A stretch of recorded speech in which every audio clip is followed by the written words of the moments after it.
Shalom,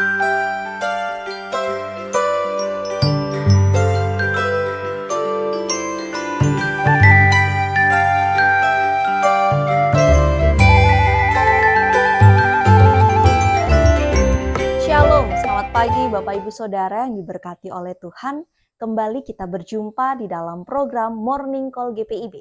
Bersama dengan saya, Pendeta Olivia Susan Gracia Salu, yang saat ini dipercayakan oleh Majelis Sinode untuk melayani di GPIB Jemaat Sion Tembudan, Mupel Kaltara Berkat. Bapak Ibu Saudara yang diberkati oleh Tuhan, untuk mengawali hari yang baru, mari kita persiapkan diri untuk mendengarkan firman Tuhan. Namun sebelumnya, mari kita berdoa. Tuhan yang baik, kami bersyukur Tuhan kembali mengizinkan kami untuk boleh menghirup nafas kehidupan.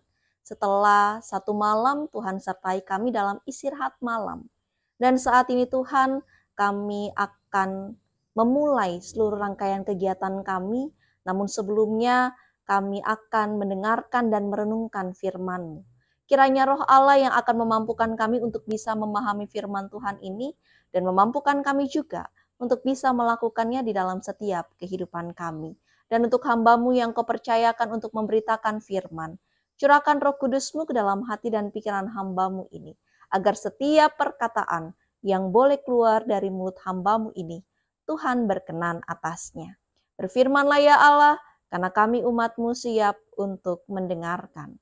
Amin. Bapak Ibu Saudara yang dikasihi oleh Tuhan, mengawali hari yang baru, mari bersama kita renungkan firman Tuhan pada hari ini yang tertulis dari Lukas pasalnya yang ke-10 ayat 25 sampai ayatnya yang ke-28. Lukas pasalnya yang ke-10 ayat 25 sampai ayatnya yang ke-28. Saya akan bacakan bagi kita semua, yang menyatakan, lalu berdirilah seorang ahli Taurat untuk mencoba Yesus, katanya, Guru, apa yang harus kuperbuat untuk memperoleh hidup yang kekal?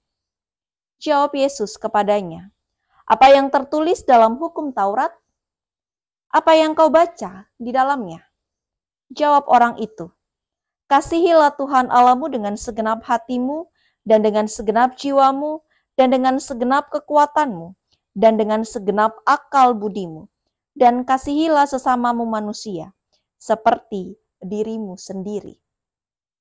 Kata Yesus kepadanya, jawabmu itu benar, perbuatlah demikian, maka engkau akan hidup.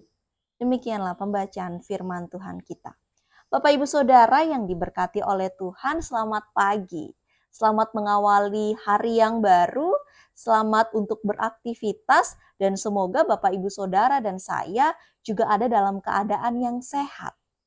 Bapak Ibu, satu pertanyaan yang sering sekali orang ingin tanyakan. Bagaimana cara untuk bisa hidup yang kekal? Banyak orang mengatakan untuk bisa mendapatkan sesuatu, seseorang itu harus menjadi wong edan. Artinya apa? Dia harus bisa menjadi berbeda. Berbeda banyak hal, bisa positif, bisa negatif. Contoh halnya seperti ini Bapak Ibu Saudara. Kalau kita mau kaya, maka kita harus main uang. Kalau kita mau dapat jabatan, kita juga harus menjadi orang yang munafik. Kalau kita mau yang namanya punya kuasa, maka kita juga harus bisa menghasut banyak orang. Menjadi wong edan seringkali dilakukan oleh banyak orang ketika memang dia berharap hidupnya akan menjadi lebih baik dibandingkan yang saat ini terjadi dalam kehidupannya. Ternyata Bapak Ibu Saudara, prinsip ini berbeda dengan prinsip dari Yesus Kristus. Seperti yang dikatakan atau ditanyakan oleh ahli Taurat yang memang dia paham betul tentang Taurat. Dia menanyakan kepada Yesus dalam perikop yang kita baca pada pagi hari ini. Bagaimana dia bisa mendapatkan hidup yang kekal. Atau bagaimana manusia bisa mendapatkan kehidupan yang kekal. Dan Yesus menanyakan kembali, dia bertanya balik kepada ahli Taurat ini, apa yang tertulis dalam hukum Taurat. Dan ternyata dalam hukum Taurat pun dikatakan, kasihilah Tuhan Allahmu dan kasihilah sesamamu dengan segenap hatimu. Dan Yesus dengan simpelnya dia menjawab, jawabmu itu benar. Maka ketika itu dilakukan, engkau akan hidup.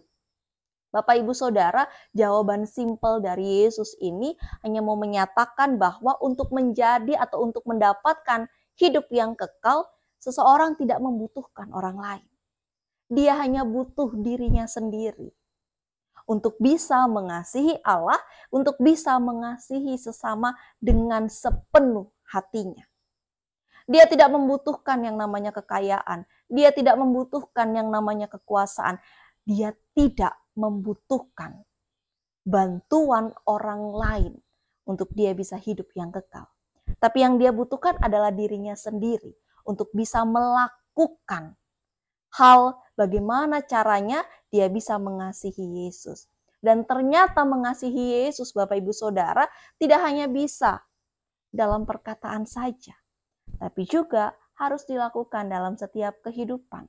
Contoh paling sederhana, bagaimana kita bisa mengasihi Yesus, kita juga bisa menghidupkan firman Tuhan. Hal yang paling susah, Bapak Ibu Saudara, adalah bagaimana kita bisa menghidupkan firman Tuhan itu. Bukan hanya kita dengar, bukan hanya kita katakan, tapi firman Tuhan itu bisa kita lakukan. Dan itu adalah bentuk bahwa kita juga mengasihi Allah. Dan bentuk kita juga bisa mengasihi sesama adalah menghargai setiap sesama kita dalam berbagai pilihan hidup mereka. Kita tidak menjudge mereka akan hal hidup yang mereka pilih. Kita tidak menghukum mereka. Kita tidak membuli mereka. Kita tidak menilai mereka atas apa yang menjadi pilihan hidupnya. Itu bagian dari kita juga mengasihi sesama. Satu hal Bapak Ibu, untuk kita bisa mendapatkan kehidupan yang kekal. Seperti kata Yesus dalam hukum Taurat pun juga dikatakan, kasihilah Tuhan Allahmu, kasihilah sesamamu dengan segenap hatimu. Dan ketika kita bisa melakukan dua hal itu, maka hidup yang kekal kita juga dapatkan. Tidak butuh orang lain, hanya butuh diri sendiri untuk bisa taat mengasihi Tuhan. Untuk itu, mari Bapak Ibu Saudara, kita mau mengawali hari yang baru, mari kita mulai dengan belajar bagaimana kita bisa mengasihi Tuhan Allah kita dan bagaimana kita juga bisa mengasihi sesama kita dengan sepenuh hati. Bukannya hari ini kita mengasihi Tuhan, nanti siang kita sudah tidak mengasihi Tuhan. Tapi bagaimana dari pagi sampai kita mau istirahat, kita mengasihi Tuhan dengan melakukan firman Tuhan sepanjang hari kita. Tuhan yang akan memampukan Bapak, Ibu, Saudara, dan saya untuk bisa melakukan firman Tuhan ini dalam langkah kehidupan kita. Tuhan memberkati kita. Amin. Kita akan tutup renungan kita pada pagi hari ini. Mari kita berdoa. Tuhan yang baik, kami bersyukur Engkau masih menyertai kami dan masih memberikan kami kepercayaan untuk menghirup nafas kehidupan. Kami bersyukur Tuhan, pagi hari ini Tuhan kembali mengingatkan kami. Ketika kami menginginkan banyak hal dalam kehidupan kami tidak membutuhkan orang lain, tapi kami membutuhkan diri kami sendiri untuk mampu mengasihi Tuhan dan mengasihi sesama kami. Kami tidak butuh backupan orang lain, kami tidak butuh untuk menjatuhkan orang lain, kami tidak butuh sampai harus membuli orang lain, atau kami tidak butuh dengan cara kekerasan. Tapi yang kami butuhkan adalah bantuan dari Tuhan melalui kasih yang Tuhan berikan kepada kami. Maka mampukan kami Tuhan agar firman Tuhan ini mampu kami lakukan dalam setiap kehidupan kami, sehingga kasih yang dari Tuhan mampu kami wujud nyatakan dalam setiap kehidupan kami. Ketika hari ini Tuhan kami akan memulai rangkaian kegiatan kami, kami mau menyerahkan seluruh langkah kaki kami untuk Tuhan tuntun dan untuk Tuhan pelihara. Mampukan kami Tuhan agar hidup kami ini berkenan di hadirat-Mu. Tegur kami ketika kami mulai berjalan tidak sesuai dengan firman-Mu. Kami juga berdoa untuk saudara-saudara kami yang saat ini ada dalam kelemahan tubuh. Tuhan berikan pemulihan yang terbaik sehingga mereka boleh kembali pulih dan boleh kembali melakukan aktivitas seperti sedia kala. Bapa di dalam surga, terus mampukan kami untuk peka terhadap sekeliling kami, mampukan kami juga untuk bisa mengasihi sesama kami dengan sepenuh hati kami juga. Ini doa syukur dan harapan kami. Di dalam nama Tuhan Yesus kami berdoa dan mengucap syukur. Amin. Bapak Ibu Saudara yang dikasihi Tuhan, demikian perenungan kita pada pagi hari ini. Tetap jaga kesehatan, Tuhan Yesus memberkati kita. Bapak Ibu Saudara, saat ini kami Jemaat GPIB Sion Tembudan sedang berproses dalam membangun gedung pastori dan toilet gereja. Berikut ini adalah posisi lahan yang akan dibangun pastori. Luasnya kurang lebih 9 kali 12 meter. Dana yang kami butuhkan sekitar 650 juta rupiah. Dana yang terkumpul sampai saat ini baru sekitar kurang lebih 74 juta rupiah. Untuk itu kami mengajak Bapak Ibu Saudara untuk ikut membantu menopang baik dalam doa maupun dana. Kami Jemaat GPIB Sion Tembudan mengucapkan terima kasih untuk Bapak Ibu yang setia menopang kami. Tuhan Yesus memberkati pelayanan kita bersama. Begitu